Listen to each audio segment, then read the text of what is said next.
it felt like that Brad Pitt found the character he was meant to play, and Quentin made like he combined all the pieces together.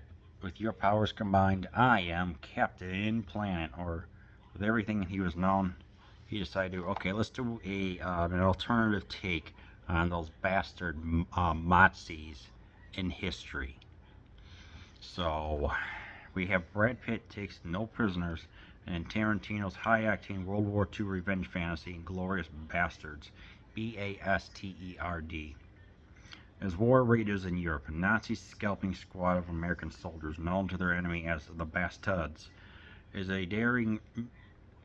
on a daring mission to take down the leaders of the Third Reich. Bursting with action, hair-trigger suspense, and a machine gun spray of killer dialogue, Peter Travers' Rolling Stone, Inglorious Basterds is another Tarantino masterpiece, as Jake Hamilton, CBS Radio, and a Tarantino Power Punches. Ooh, these hiccups. And yeah, from 2009, when it came out, this is freaking great. I mean, just that beginning scene alone, the tension in that French farmhouse alone. As you know, this guy who's just trying to just live with his family is also hiding three different Jews, and he says, and then of course when Christoph Waltz comes in, acting polite and with his polite demeanor and everything, everything was just like, what's coming, but just the build up and the freaking anticipation is just so magnificently done. It's so, you're watching just that first scene alone of, what was that, 20 minutes, 25 or something like that, when one of the women escape and she 4 years later inherits a theater from her aunt. And as we're looking at it, it's like saying, hey, here comes here comes a soldier, but he does seem to be genuinely infatuated with her, and almost kind of seems like the anti soldier of the group, which I don't know who portrays him, but you gotta give him credit. But of course, is their plan to take everything down. What they're going to do, they're going to be premiering a movie called Nation's Pride in a theater, which was pretty much, as they described it, as what was that? The German Sergeant York. That's it. Or if you want to, or the guy who was in The Enemy at the Gates. I guess it's like they're portraying him and doing the propaganda, but everything here just works so freaking brilliantly. I mean, the intense scenes alone in the restaurant. I felt like this was kind of of course, with Tarantino being the extreme film buff that he is, he decided to just insert his own narrative play of saying, like, hey, how movies can pretty much be the way how we can help defeat, like, or at least alter one's thought process of how one views the government, things like that. That's what I thought was going on here. He was trying to get across.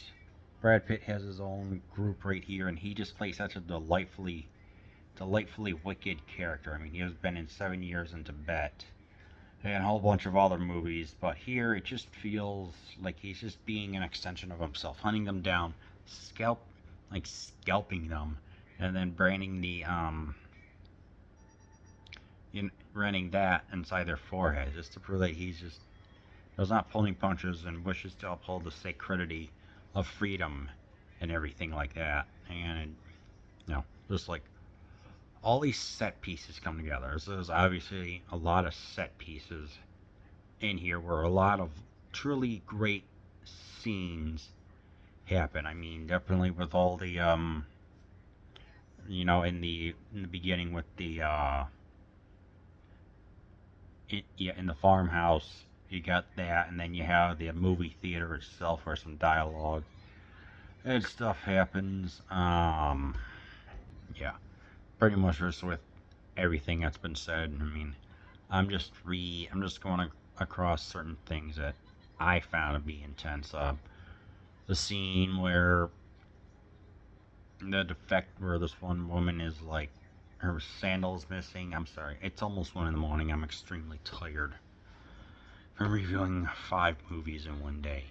But yeah, it just, I don't know. It's like all these set pieces happen. You're waiting for the climax. It's like, here's one piece, here's another piece, and then finally in a theater where everything is going on, and it works. And you're just right towards that explosive ending. Oh, it was freaking beautiful. Now the music here is more 1940s based and adds more to the, I guess, kind of alternate history that was going on here. Although I have to question one thing. Christoph Waltz's character Hans is portrayed as just this cruel, polite demeanor, but truly still kind of sadistic person. Why in the hell, in the end, does he switch sides and is willing to divulge information to Brad Pitt and the other bastard? Why is that? I don't think I've ever heard anyone talk about that. Why did he switch sides? I don't know. Maybe it was explained, but at the same time, I'm like, that's gotta be one of the dumbest decisions I've ever seen. It was just stupid. Ugh. I don't know. But the way how she ultimately gets revenge by pretty much just immolating the theater with an extreme amount of fire.